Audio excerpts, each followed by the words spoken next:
guys, welcome to this week's video. Thank you for joining me again. So this week I've been talking about dieter's mindset versus a fat loss mindset, or a dieter's lifestyle versus a fat loss lifestyle. So I want to preface this by saying you always have a choice, right? Just because I sit here and talk about the fact that I used to be a crazy dieter and I used to be extreme and I used to do all these things, you might not be doing that. And you know what? That is fine. But what I want to point out to you is that we should always be very open-minded, right? If somebody comes to me and says they want to work with me, but they're doing Weight Watchers, that's okay. Like, that's not a big deal as far as I'm concerned. They can do Weight Watchers if they're having success, and I can see that they're having healthy success and they're not driving themselves crazy. Well, you know what? In my opinion, they're probably not really following Weight Watchers, right? They probably are going to the meetings or whatever it is they're doing, but you know, they're probably not 100% all in, right? They're probably not 100% all in with Weight Watchers, and that's fine.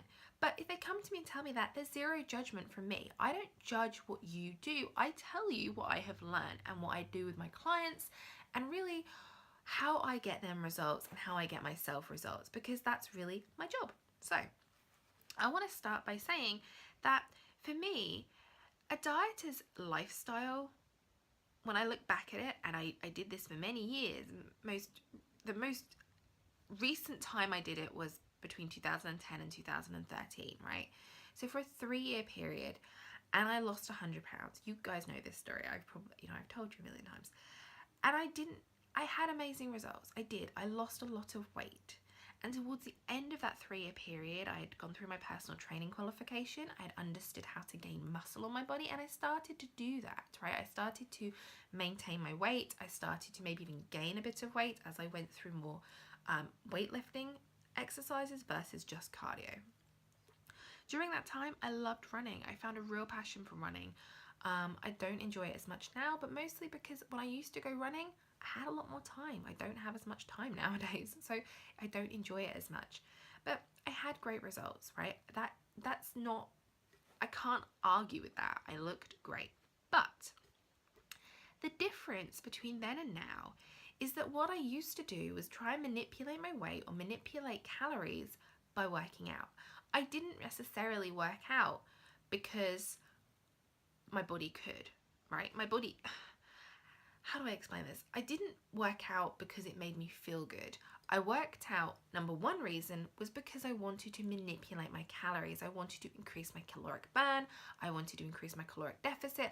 I wanted to maximize my weight loss. When I got on that scale, I wanted to see a number go down. I didn't want to see it stay the same. I certainly didn't want to see it go up.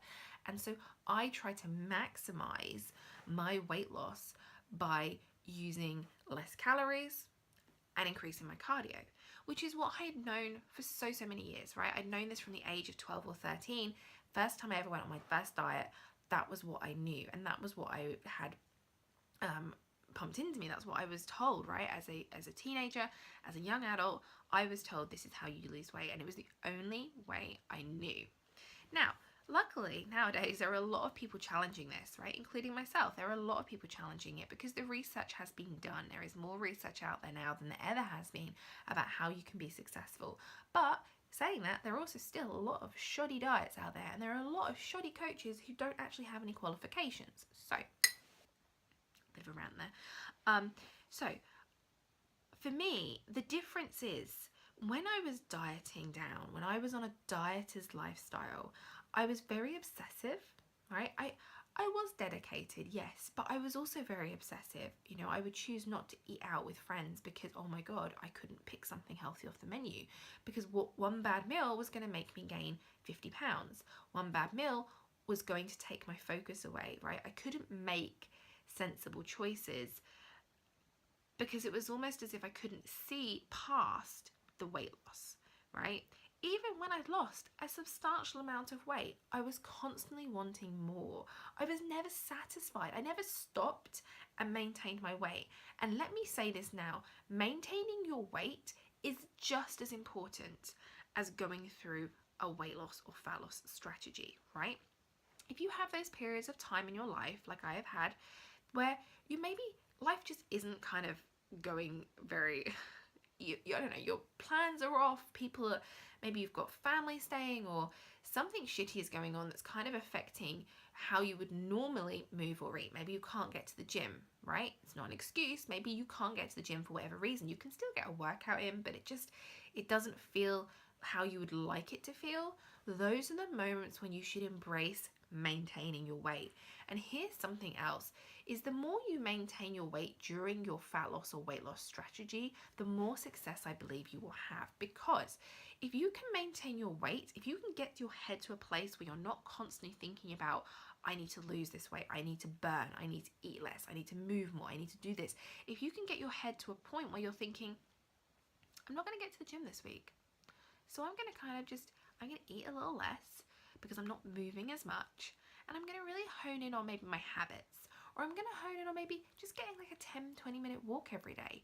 That is golden, right? That is huge. And that is not something we are taught as dieters, right? We are not taught that. We are taught when you go on a dieter's plan, or a diet plan, or a dieting strategy, a weight loss strategy, and by that I mean eating less, exercising more. When you do that, you are taught that you just have to keep on losing weight, right? I posted something the other day. If you keep going, there's no opportunity for failure. Period, right? Just because you're maintaining your weight and you're having other successes, that is not failure, right? Maintaining your weight is actually a huge success if your entire life has been spent dieting or gaining weight, right? So yes, I would say carry on with your goals and don't see failure as an opportunity. Just keep going. But if keeping going, if the progress you're going through is actually about maintaining your weight, that is golden as well. That is a huge opportunity to learn other things about yourself, embed great habits, really show yourself that you have great self-control, that you have control, that you have good choices, and that you have willpower and you're motivated. And you know what? When life gets back to normal, you go back to business. You go back to your basics, right? You reintroduce those things that you just carry on doing. You don't have to suddenly go to 1,000 calories a day because for the last 2 weeks you've been maybe 1,500. That is not what it's about, right? It doesn't matter what the calories are. Your calories might be 1,000. I don't really know without looking at your diet, but it doesn't matter. What matters is that instead of going, oh, I've got to tighten up, I've got to get back to, burning more and eating less, and oh my god, I've been so slobbish and lazy, and I'm so fat and I'm disgusting, and look, I've got this tiny bit of weight here that I need to lose now. That is a dieter's mindset. A fat loss mindset is that you just get back to business. It never ends, right? And I don't mean that you have to lose fat for the rest of your days. That is not what it means. But for me, a fat loss mindset is about taking each day as it is, right? Planning ahead of time. If you know that the holidays, for me, the holidays are a huge struggle. So you know what? I'll plan out my time. When I know I have things in my diary that are going to take me away from my normal routine, I know that ahead of time, and therefore I make sure I implement other things, right? If I'm not going to get to the gym over the Christmas break, the world is not going to end, right?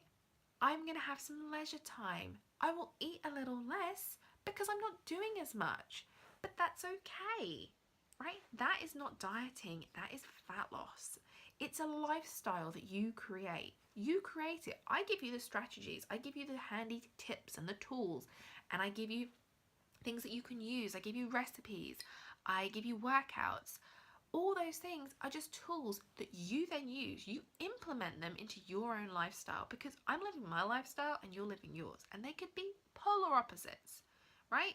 So it's not about fitting your life into a diet, because most of the time that doesn't work. Most of us cannot just take our entire life and fit it into a diet plan and follow it 100%, hope for the best, and at the end of it go back to eating normally and we're okay. That doesn't really work. It's not realistic.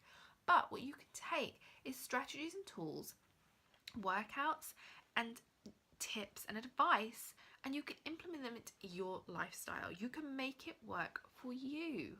And that is the difference between a dieter's mindset and a fat loss mindset. A dieter's mindset, whilst it's very focused and it's very it's very linear. We apply a very linear approach when you go through a diet. With a fat loss lifestyle, it's not a linear approach. We expect success to be one crazy mofo, right? Seriously, like, success is not going to be straightforward. Success is not going to be linear, and you're going to have times in your life when things are not easy. We embrace that. We approach it together and we figure out what you can do during those times to still be successful without feeling stressed out, without adding more stress to your life, because that's not what I want you to do. I want you to feel balanced. I want you to feel happy. I want you to feel strong and confident in not only your ability, but in the choices you make and the actions you take every day to get towards your goals. Okay, so I want to share with you what I learned this week. What I learned this week, I feel like this is maybe what I learned this last week as well, but I feel like I need to reiterate it. I learned that sometimes you can kind of forget to see how straightforward things can be. I found that I was allowing how I felt with like IBS issues. I realized I was allowing that to really freak me out. And I wasn't as posting as much on social media. I wasn't really taking any selfies. I really wasn't feeling myself. But on Friday I went for a walk. And that walk made a huge difference. I realized that me being myself is just as much about having a fat loss meal as it is about taking a walk, as it is about getting a workout in, as it is about posting or sharing with you guys this stuff. So yeah, thank you for bearing with me, but I realized that being me is, you know, where obviously this whole community comes from with you guys. And I realized that it's not just about me, it's about everybody. Of course, I know that, but sometimes things happen, and I'm very honest with you guys about this stuff. And sometimes things happen and they just kind of make you feel a bit I was gonna say unfocused, but that's not a word. My focus wasn't where it should be, and it was only a short period of time. And as I said, it's not like, as I was just saying in this video, it's not gonna cause me to gain 50 pounds. I'm not suddenly having to diet, but it's back to business. So yeah, that's what I learned this week. Back to business is huge.